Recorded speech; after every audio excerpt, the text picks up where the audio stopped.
Picture this. What do you do when you have a $1,500 proprietary designed enterprise grade doorbell on the outside of your building and you don't like it? You want to install a more off the shelf and actually feature packed, much cheaper version, but no adapter exists on the market to make these two things go together. What do? You contact a 3D printer, of course. Maybe somebody with a machine like the Qidi X-Max 3 from the folks at ZBanks, sponsors of this video. We'll discuss more later why this machine is a great fit for a project like this, producing practical prints for plentiful profits. What we're undertaking in this video is the type of service that a 3D printer could offer to local businesses to meet the needs of their customers where there aren't commercially available options that could then produce income with a 3D printer. Let's dive into the project. We're going to discuss considerations you need to take into account with the customer. We're going to design parts, we're going to 3D print them, and yes, I am going to discuss how I decide how much to charge for things like this. A local company came to me with this project. They deal in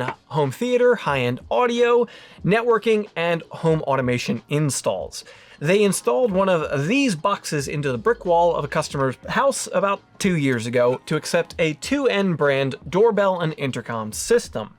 However, the customer has not been very happy with that, and they would like to go to a Ring Elite Pro doorbell. The problem is, this electrical box is not at all standard, and this doorbell does not fit into it. We need to adapt this electrical box to this Ring doorbell. It's going to give the customer what they want now and options for easier upgrades down the road. However, there is more at play here. I have to ask the customer for as much information as I can get about the actual project. Thankfully, they provided me photos and a pretty good breakdown of how they expect things to be installed and assembled later. That really helps me get on the same page as them as to what we are creating.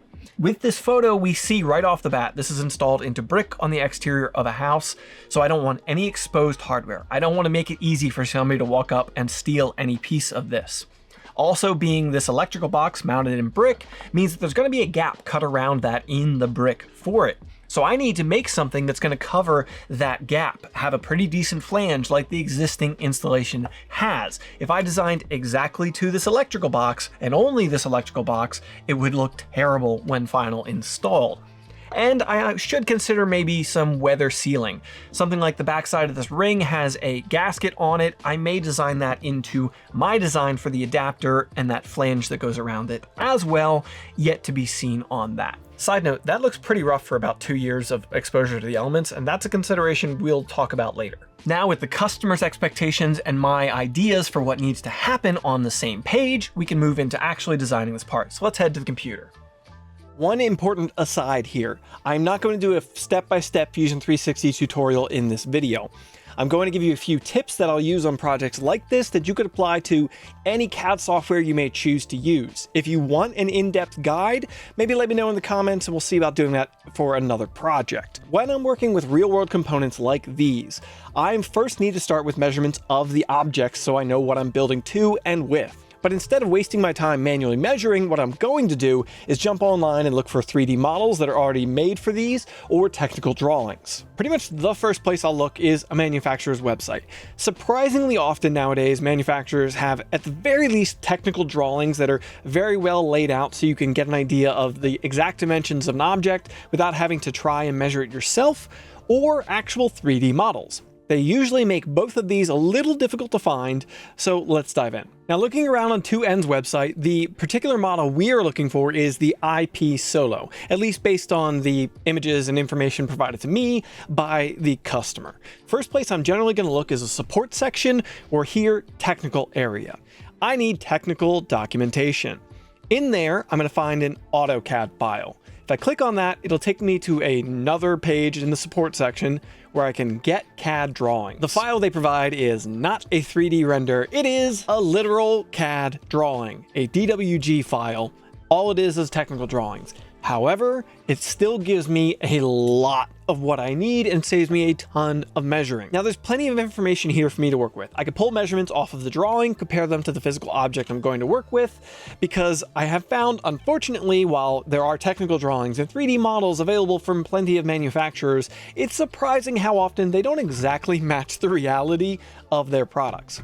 So I'm going to create a test template. This is something I've talked about before in my design process, where I'll make a quick template. So in this case, I'll make this outside edge of the electrical box, and I'll make another one that's the inside where the mounting screw holes are in this, so that I can ensure that my most critical dimensions off of this box match up with a real-world 3D printed object.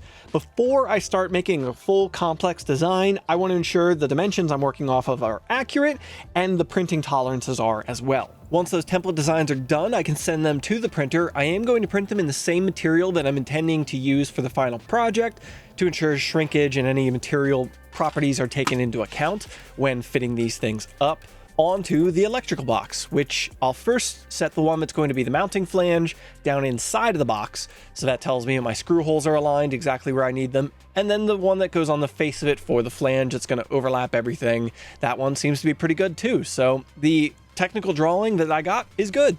Onto the Ring doorbell. I tried to find a 3D model of this, and since it's sold and owned by Amazon, I didn't really have much luck with that. I did go to grabcad.com, which is a place I'll often have luck finding 3D models of real-world objects. No dice this time, though. So I'm going to work off of the actual mounting flange of this. You see, this seems to mount into a standard single-gang electrical box, like a light switch in your bedroom would.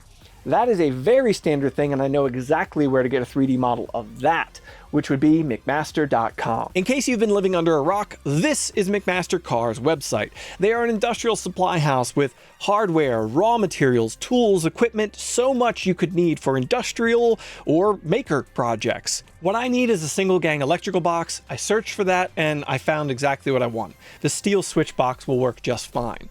If I click on some of these part numbers, the numbers right next to the price, they have a product detail section. Now, what I want is missing from here. If I click this last one, you'll see CAD 3D step. That is what I want. So you just got to find the product that you're looking for. Not everything has a 3D file, but a large portion of the stuff on their website does. If I click download on that, I'll download a 3D step file that I can then pull into my CAD software of choice and build off of. Now I'm going to create a template print just like I did for the electrical box side of things for this Ring doorbell based off of the hole mounting for the single gang box and measurements off of the outside of this doorbell. And with a very quick print later, I'm ready to mock that up onto the Ring doorbell and see if it fits, which it does. Now I have point A and point B of my design, so I'm ready to move forward and get these together and create an adapter for them to go together. Let's just go ahead and leave these right here. I'm going to jump to the completed design, show you a few details that I want to include in it that'll just be easier to show you on the finished part, and then we'll discuss the materials we're going to choose because that's a definite consideration here. Here is an exploded view of the completed design. Now this is made in two pieces. Fairly early on I realized that with the large flange overlapping the brick that I was going to need, I would either have to create a design that required a ton of support, which is something I try to avoid at almost all costs, or I had to make it two pieces. Making it in two pieces also meant that I could hide the mounting hardware for the main adapter where it screws into the electrical box inside underneath of the flange, reducing the exterior hardware. There'll be some heat press inserts in the lower adapter piece that adapts the electrical box to the new mounting flange, and then screws will go through the Ring doorbell, through the flange, into that electrical box. Let's just print these parts, then you can see it all assembled in the real world and it'll make more sense then. We do need to decide on a filament now, which is important on a project like this. We're going to go with ASA. The reason for this is I already showed the doorbell is mounted on the exterior of a house and it looks pretty rough in its current state after just 2 years. So between UV exposure and exposure to the elements of the outside world, there may also have been some chemical stuff in there. I don't know. It looks pretty rough to me. Maybe somebody pressure washed with a harsh soap on the outside of this house. I don't know, but I'm going to try and use something that should hold up pretty well to UV exposure, to the elements, and maybe mild chemicals. And that's where ASA is coming in. I could use polycarbonate for this application as well, the doorbell mounting, but the only polycarbonates I have are clear, translucent, and well, that's just not going to look very good unless they want that 90s aesthetic for their Ring doorbell. So Polylite ASA Black is what I'm going with. It should match pretty closely to the look of the black Ring doorbell and also just hold up pretty well. Material choice made, it's time to talk about the machine I'm going to use to produce these prints before we get to making them. This big beautiful box is the new and improved Qidi X-Max 3. It has a big bad build volume of 325 on X and Y and 315 on Z. It's one of the only machines in this price category to feature an active chamber heater that can get the build volume up to 65 degrees Celsius to reduce trouble from materials like ABS, ASA, or other filaments that are prone to warping. The larger build volume means you could do large single parts or large batches of parts for getting a lot of things done quickly. That speed is down to the Core XY motion system with a direct drive tooled head that also features hardened steel hollow tubing for the X-axis rods for reduced weight, but also long service life, and it runs Clipper firmware by default. The 5-inch touchscreen interface allows for control of the machine as well as calibration such as input shaper tuning right off the touchscreen. Now, what does any of that mean in the real world? To me, it means getting the job done quicker so you can get paid sooner. Things like this client work that we're doing in this video, or rapid prototyping jobs where you might go through a couple of iterations to get to the final product. You can get it done quicker on this machine so you're not wasting time. All of that going for an MSRP of $10.99 USD. That's the same price that the Prusa Mk4 is currently going for. So let's compare with this design, this machine versus that one. Now I tried my best to match settings between the two slicers and let them use their default speeds built into their slicer profiles. And I used the Mk4's speed profile, not the quality one. And still we came in at less than half the print time using the X-Max 3 for these same parts. Now, since I know somebody would say it, I also sliced again using the new input shaper profile in Prusa Slicer for the Mk4, and we still ended up with a 2-hour time difference between these two machines. And don't forget, this machine has a heated and enclosed build volume for trouble-free printing of materials like we're using in this project. All of this you can find at the link in the description down below if you want to pick one of these up for yourself. Now let's get this machine out of the way and get back to this project. There are a couple of elements to these designs that I didn't show you earlier. I might as well show you now in the fully printed parts, such as the flange, the face you'll see when you walk up and address the doorbell. On the back side of it, there's a groove that I designed into here. That is for a bit of weather stripping, say 3/8 inch wide weather stripping. I'm going to stick to the back side of this, and that'll allow it to seal to the wall to prevent water from getting in behind the doorbell into the electrical box, or worse yet, into the wall itself. On the face of the adapter piece, there's a little ridge that is raised up off of the surface of it. That actually aligns to a smaller groove on the backside of the flange that keys these two pieces together, so you don't have to worry about the holes being misaligned for the Ring doorbell and cross-threading something. A pair of heat press inserts are pressed into the adapter piece, as I already mentioned. I'm using 632 sized inserts so that they'll be the same size as your standard outlet box screw would be. So any electrician who comes along and installs something later, or hardware that's likely to come with the doorbell or other options down the road, should fit in here no problem. I also added a bit of the key shapes that are in the electrical box to the outside of the adapter piece so it fits in there nice and snug, but not too tight. 4 number 8 screws go through the adapter into the electrical box and retain it in place. One last thing I think I'm going to do before I deliver this to the customer is I'm going to make a pair of shims to go behind this adapter piece, probably 3mm or maybe 4mm thick. The reasoning behind that is in case the electrical box is set into the brick a little bit. I've been basing all of this off of the electrical box being flush to the face of the brick, but just in case it's recessed into the brick a little bit, that'll get a little space away from the wall with this flange, so this won't be kind of bottoming out on the wall itself and getting a bad seal. The only reason I didn't make this adapter a little taller to account for that was I was worried that if the electrical box is proud of the wall, if it's sticking out a little bit, then the gasket that I'm putting around the flange wouldn't seal quite right, causing possible water leaks. So I gotta kind of balance this where I think a shim that goes behind here in case they need it is gonna be a better option. Final assembly is really straightforward. The flange sits on the face of the electrical box adapter that's already installed into the electrical box, and then the Ring doorbell sits into that with a pair of 632 screws. They go through the Ring doorbell, through the flange, and then into the adapter piece into those heat press inserts. 2 screws hold this whole thing sandwiched together. If I do say so myself, I think the final result of this assembled setup really looks good. It's going to do what the customer needs, it's going to allow for future upgrades, and it looks sleek while doing so. Now it's time to talk what probably most of you are interested in: money. How much would I charge for a project like this, and will I charge my customer? I personally come from the custom automotive world. That's what I did for a career before this. So when it comes to projects like this, I charge time and materials. How long does a task take me? How long does it have to run on a machine that I am paying the upkeep and the maintenance and the purchasing price of?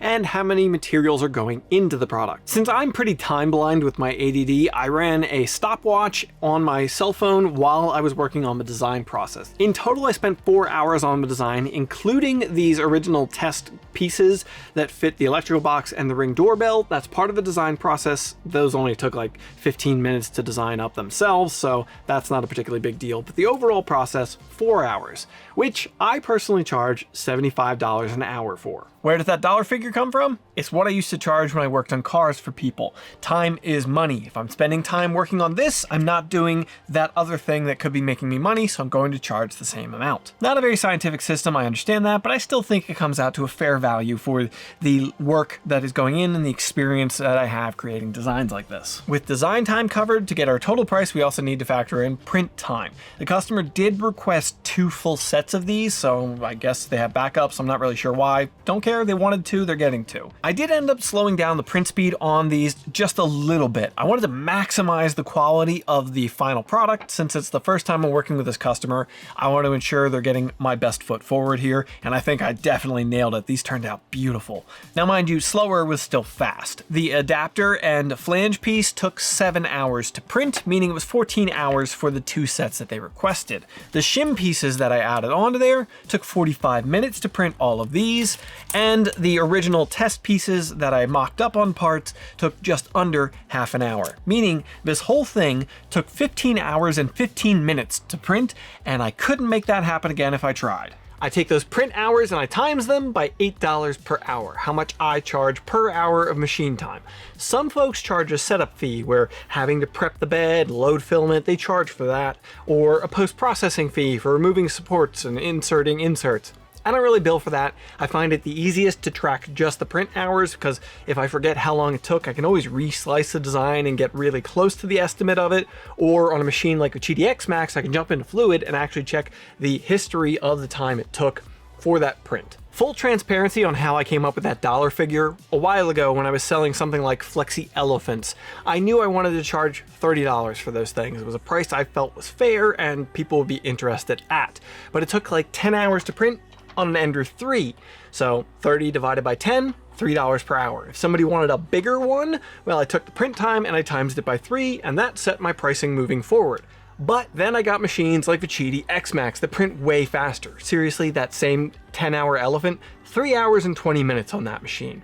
So does that mean that I should take a loss because a admittedly more expensive machine goes way faster? No. So I bill a higher cost per hour for that machine. Also, then inflation hit, so I bumped the price up to where it is now, $8 per hour. You're gonna have to decide what dollar figure works for you, for your time and your machines. Filament material cost is pretty darn easy. I don't generally use slicer estimates just because they can be off a little bit. I actually weigh my real world components. Unless they're too big, then I'll go off slicer estimates. Weighing up all the individual parts printed for this project totals up to 317 grams of filament used, namely this Polymaker ASA, this 1 kilogram spool of which costs $29.99. I divide that by 1,000, the number of grams on the spool, then times that by our 317 grams we used, and we end up with $9.51 worth of plastic in this project. The last variable I need for my total cost of this is the additional hardware that it required, such as the seal that'll go on the back side of the flange, the number 6 and number 8 screws that assemble that whole thing, and the heat press inserts for it, which all totals up to a grand total of $4.78. To get my final price, I have design time, print time, the filament cost, and additional hardware expense, all adding up to $436.29 total for this project. Now clearly design time was the bulk of the expense here. We made an adapter that didn't exist before this project. It goes from one manufacturer's design to an entirely different one, and I think is fairly elegant. So 4 hours feels pretty reasonable for that, from my mind. But I'm gonna make it clear to the customer that That design was an upfront charge. I will save the files, so maybe if they sold hundreds of these things to their customers, they could offer this as an upgrade service. I'll have the file, and in the future, I'll only bill them for print time and materials, so their future costs would be much less, and they could factor that into their billing if they want to offer a service. Now what about the Qidi X-Max 3? Again, this video is sponsored by ZBanks and qidi-tech, so take it as you will, but I am legitimately impressed with this machine. This is revision 2. They've made some definite improvements over the first one. I'll probably do a dedicated video comparing the two just for the fun of it. But this thing, I didn't have a single print failure through this entire project. And when you're doing client work, that matters. It's not wasted material or wasted times. And the print quality that I got off of it. I posted these flanges on my Instagram story blind. I didn't say anything about them. And I had people in my messages asking how I printed that well. What tuning did I do? What machine printed those? Was it Voron or Bamboo? No, it was the X-Max 3. Did it have ironing settings on? Nope. Minor tuning on this thing. Following my own tuning guide, I got this thing dialed in and printing beautifully. For the type of client work that I do, with that heated build volume, there aren't really any other machines in this price range with that feature, so the materials I like to use, this thing can just chew through those jobs, and it's a really good choice for that. It also has auxiliary part cooling I forgot to mention earlier, so printing your PLA prints really fast, it can do that too. And it's got a bigger build volume than the Bamboo X1, something that quite a few people have wanted from that machine. You've got it here on this one for actually less money than an X1. I'm excited to use the X-Max 3 more in future videos. I think that's going to wrap it up for this one, folks. If you have a different way you like to build when it comes to client work, maybe drop that into the comments down below and we can all learn together. Hope you found this video interesting. If you did, maybe you'll enjoy the live unboxing of the X-Max 3, or this video where I made a custom dash cluster for my dad's custom truck with the previous revision of the X-Max 3. All right, folks, get subscribed to ensure your 3D prints don't fail. It's not a guarantee, but it can't hurt. See ya.